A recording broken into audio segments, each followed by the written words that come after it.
오늘 요한복음 20장 22절, 23절에서 제목을 성령을 받으라라는 말씀에 있습니다. 예수님께서 지난 주일에 평안이라 하는 것을 가르쳐 주셨습니다. 이제 예수님은 곧장 성령 받으라는 단도직입적인 이런 말씀을 하고 계십니다. 그 말은 여러 가지 뜻이 있지만 이제 예수님이 부활하시면서 이 땅에 계시는 분은 성령이라는 뜻입니다. 그리고 성령님께서 모든 믿는 자의 삶을 주관하시고 복을 주시고 인도하시고 깨달음을 주시고, 특별히 오늘 이 본문에서는 세 가지, 성령이 우리 인생에게 가르치는 세 가지가 무엇인지를 우리가 배우고자 합니다. 그래서 첫 번째, 성령을 받으라라는 말씀은 회개를 가르치고 있습니다. 그러면 성령이 우리에게 가르치는 세 가지라고 얘기했는데 조금 전에 우선 미리 말씀을 드리고 설교를 계속하겠습니다.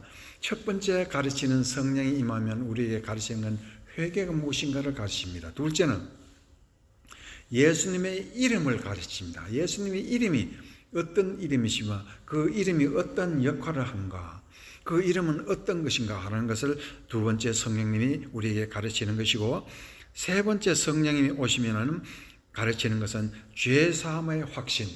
이 죄사함의 확신이 바로 구원의 확신입니다. 믿음의 확신입니다. 이 세 가지를 가르칩니다. 한 번 더 말씀을 합니다. 첫 번째 성령님이 우리에게 가르치는 것은 회개를 가르칩니다. 가장 먼저. 둘째는 예수님의 이름을 가르칩니다. 셋째는 믿음의 확신, 죄사함의 확신, 용서의 확신을 가르칩니다. 오늘 이 세 가지를 먼저 가르치기 위해서 사도행전 2장 38절 말씀을 보아야 이 말씀이, 예수님의 이 성령 받으라는 말씀과 베드로가 오순절 때 이스라엘 백성들에게 설교를 하는 설교의 중심, 핵심 말씀이 바로 사도행전 2장 38절에 있는 말씀인데, 이 말씀을 통해서 3,000명이 회개하는 엄청난 역사가 있었다는 것을 우리가 압니다. 이 말씀은 바로 베드로가 사도행전의 핵심이고 모든 믿음의 핵심이요 오순절의 핵심을 말하고 있습니다. 다 같이 찾았으면 같이 한번 읽어봅시다. 베드로가 이르되 너희가 회개하여 각각 예수 그리스도의 이름으로 세례를 받고 세 번째 죄사함을 받으라. 그러면 성령의 선물을 받으리라. 그 세 가지를 가르치는 것이 바로 초점입니다. 성령이 가르치는 세 가지 초점이 바로 베드로가 하는 말입니다. 그것이 첫 번째 것이 회개하라. 두 번째 예수의 이름으로 세례를 받으라. 그 말은 예수의 이름을 배우라. 또한 세 번째 죄사함을 받으라. 그 죄사함의 확신을 받으라는 뜻입니다. 죄사함을 받으라는 뜻은, 그리고 믿음의 확신이 바로 죄사함의 확신입니다. 여기서 우리가 알아야 되는 것은 회개라는 뜻이 무엇이냐 하는 것을 성령이 가르치는 것입니다. 그런데 좀 죄송합니다만 회개라는 뜻은 메타노에오라고 그리스말로 말하는데, 메타노에오라는 말은 거꾸로 생각하라는 뜻입니다. 회개하라, 거꾸로 생각하라. 이 말이 아주 놀라운 말씀입니다. 우리는 거꾸로 생각하는 것이 굉장히 어렵습니다. 왜냐하면 뒤로 돌아봐야 되겠고, 지금까지 우리가 생각하는 것을 이 목을 돌려서 생각하는 것인데, 그 아주 어려운 얘기입니다.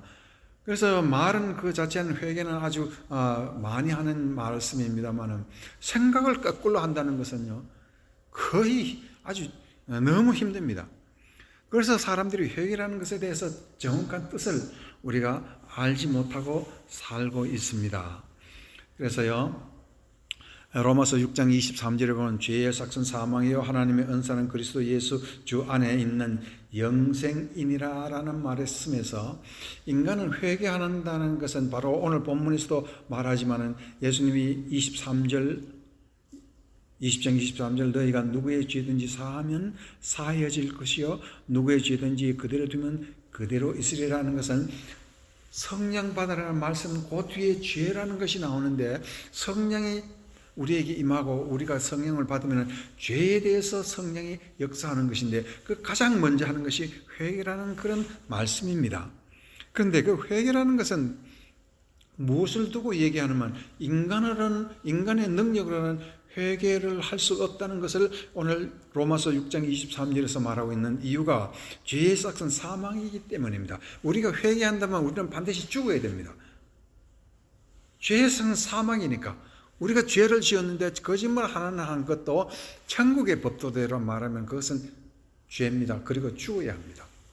그러면 이 세상 사람 중에서 죄 안 지은 사람이 어디 있고 회개한다면 죽어야 되지 않을 사람이 어디 있습니까?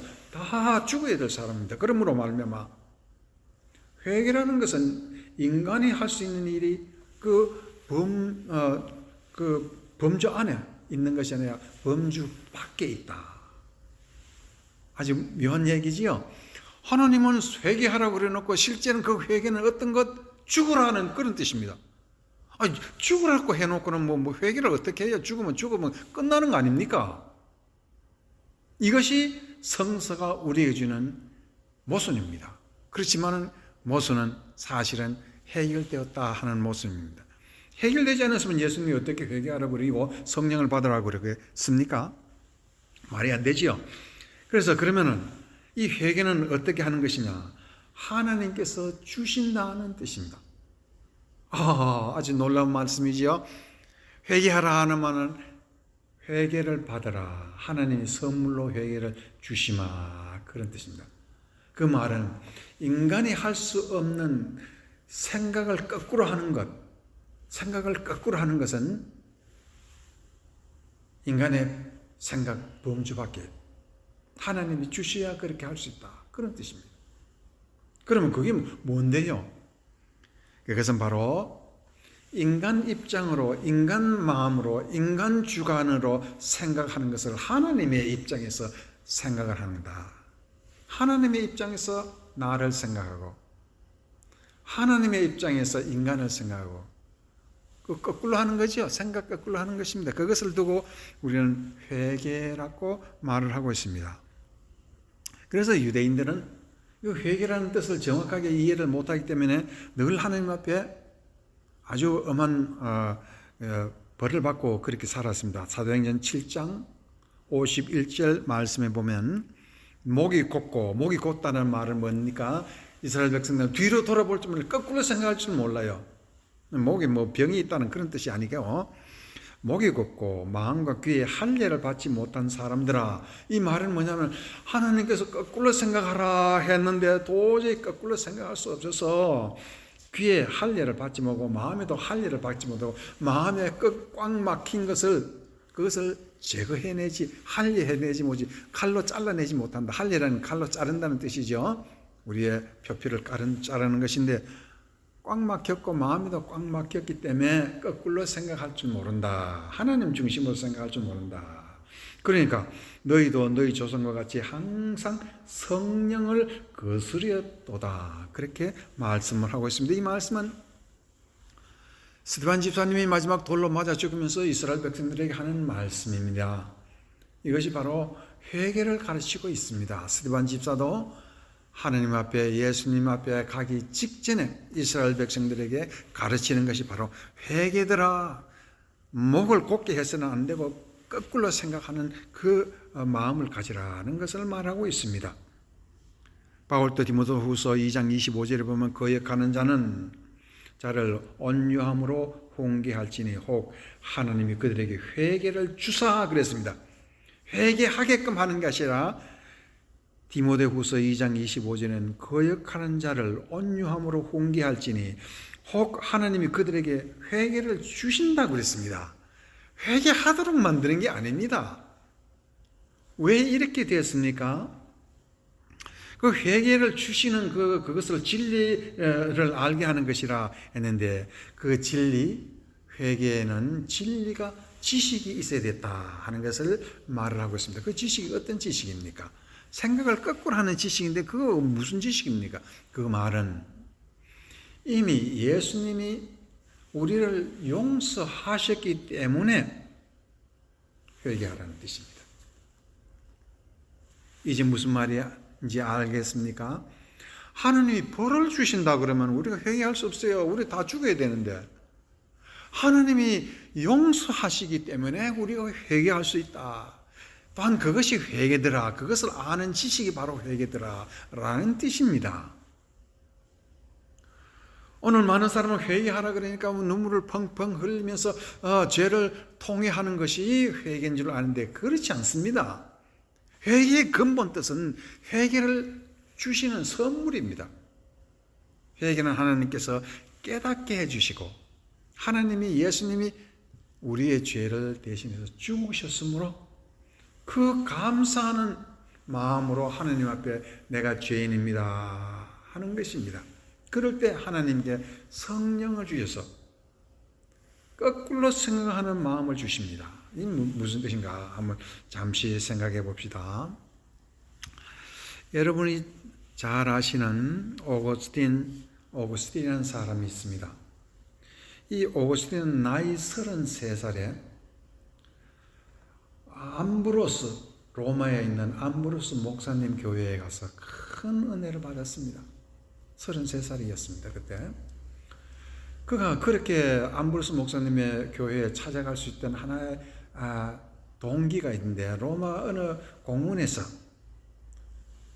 따뜻한 날에 공원 벤치에 앉아 있는데 어디서 천사가 말하는지 어린 아이들이 말하는지 어디 애들이 노래하는 소리가 들리는 것이 확실히 들리는 것을 주서 읽어라 이런 춤추며 노래하듯이 들리는 소리를 듣고 주위에 이상하다시 뭐를 주서 읽으라는 것인지 몰라서 두려움들을 했더니 거기에 조그만 쪽지가 있어서 그 쪽지를 들어서 보니까 로마서 13장 뒤에 있는 말씀입니다.